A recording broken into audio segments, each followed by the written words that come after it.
Okay, it's episode 8 of Wistoria Wand and Sword. This one is called Praxis Begins. This one was intense, it was dark, it was scary, it was creepy. Let's get into it. This episode starts off with a very quick little conversation between the Magiavando, who's like a fire mage, and someone else. What was his name? Because it had a funny connection to what he actually did. Logwell, I think his name was Logwell. It was like he was reading a log from a report when he spoke to this guy, so the name kind of matched what he did. That was a very quick scene. I don't really remember what they were talking about, apart from I do remember the Magiavander saying something like he's not sure how long this magic barrier is going to last, talking about the barrier above the rear garden. But then boom, we're in the dungeon, ready for the Praxis exam. Now Will is with his party, they're handling everything very easily, but Will is feeling a bit useless. He's not able to detect the monsters as quickly as his other party members because they're using like a search spell. And just to quickly rejig your memory and mine, Will's party consists of Julius, the ice mage, Scion, the fire mage, the elf mage, which I've remembered his name is Wignall, and Miss Perfect, who I've also remembered the name of. Her name is Lihana, not Liana, Lihana, and then Will. So yeah, they're flying through the dungeon, and while this is happening, we occasionally get a little flashback of Will with Professor Werkner, and he's talking about this search spell, saying that mages will use it to detect monsters, detect who they are or what they are,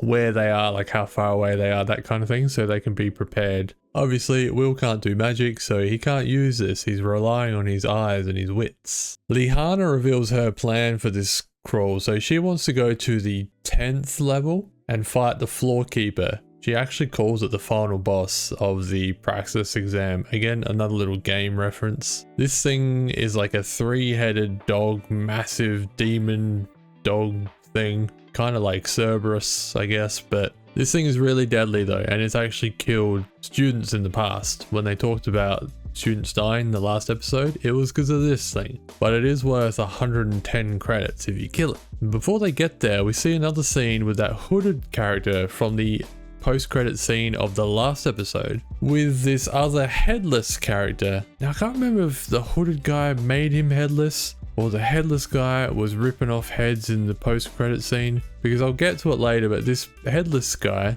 does rip heads off. Yeah, anyway, in this scene, it looks like they're murdering people, students or professors, but the headless guy can't talk, of course, he has no head, but he writes in the air with his wand, and this really creepy voice speaks the words. It's really cool, but very creepy. But yeah, they're on the way to the floor keeper, and they see a bunch of dead monsters, but Will notices that they've not been killed by magic, they've been killed by brute force. When they get to the floor keeper, the final boss, that's also dead. They start whipping out their search spells, but we find out that some monsters can evade search spells. This thing that's done all the damage is right above them, and it kind of reminded me of, you know, that monster that is in Lord of the Rings, that you shall not pass, that guy, the guy that he kills. It was kind of like that demon with the big fire whip. Doesn't have a whip, but it reminded me of it in some way. Well, this thing comes in hot, smacks Wignall to the side. He looks injured, you see some blood, and then creates this massive hole in the ground where the whole party falls into, and they get separated. So you've got Will with Wignall, you've got Scion with Julius, and you've got Colette with Lihana. I forgot to mention Colette, she's also part of the party, but I guess not officially, but she's there. They find out they're on floor 11. This place is super dangerous, only the highest level mages can even survive in this place. Wignall is also badly injured, he's got an injured arm, and he's in just full panic mode now. He's usually very calm and composed and a bit cocky, but yeah, he's not handling this very well.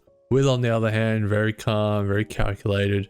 He's got experience in dungeons, he's been in situations like this before. Meanwhile, back at base camp where the students and some of the professors are, monsters have been rampaging through there and killing students. And we find out that 2 of the professors have actually been killed.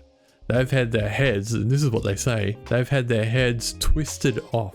And you see them pinned up against like a wall, their hands are pinned against it with nails or whatever. And yeah, they're headless, and I think maybe their heads were hanging from their neck. I don't know, they only showed it very quickly, but it was super intense.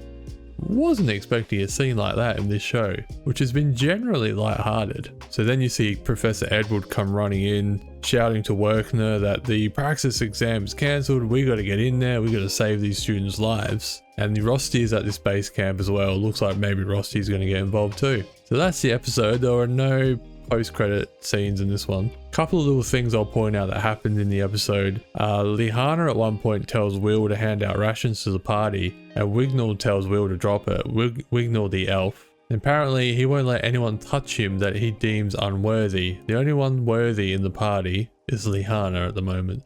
But he tells Will to drop these rations on the ground. I threw it on the ground. Now at the same time, further on in the episode, Wignall is injured and Will wants to help him, but he can't because he doesn't want to be touched by Will. So that's making things a bit awkward. I think we also found out that the Elf Queen is part of the Magiavanda. There were a couple of little flashback scenes of young Wignall, and it seems like, and I think he actually mentions it, that he is like the laggard of the elf world. What's he call himself? A dreg. I think he calls himself a dreg. So he's not that talented compared to other elves apparently. Another thing I found interesting is that I thought the dungeons went up, but it seems like we started on level 10, then we went down, and now we're on level 11. And I think they mentioned that they go to level 15 and then they stop. Level 11 reminded me of the Oblivion gates in Elder Scrolls Oblivion. If you've played that, they're kind of like red and like tendony, I guess is the word to describe it. Kind of like a hellscape.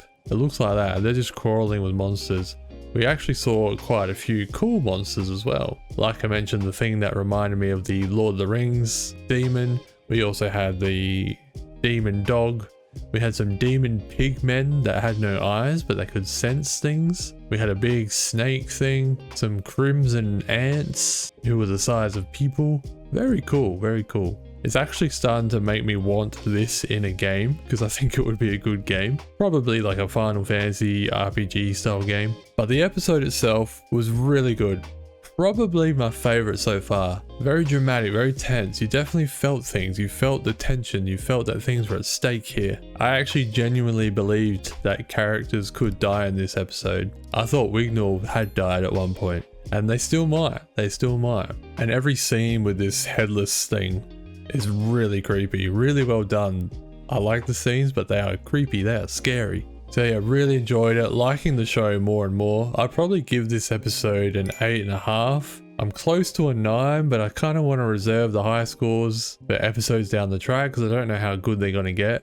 I'll go with 8.5 for now, but it's my favorite one so far. So we'll keep going with Wistoria. The next episode will be here when ready. Catch you later.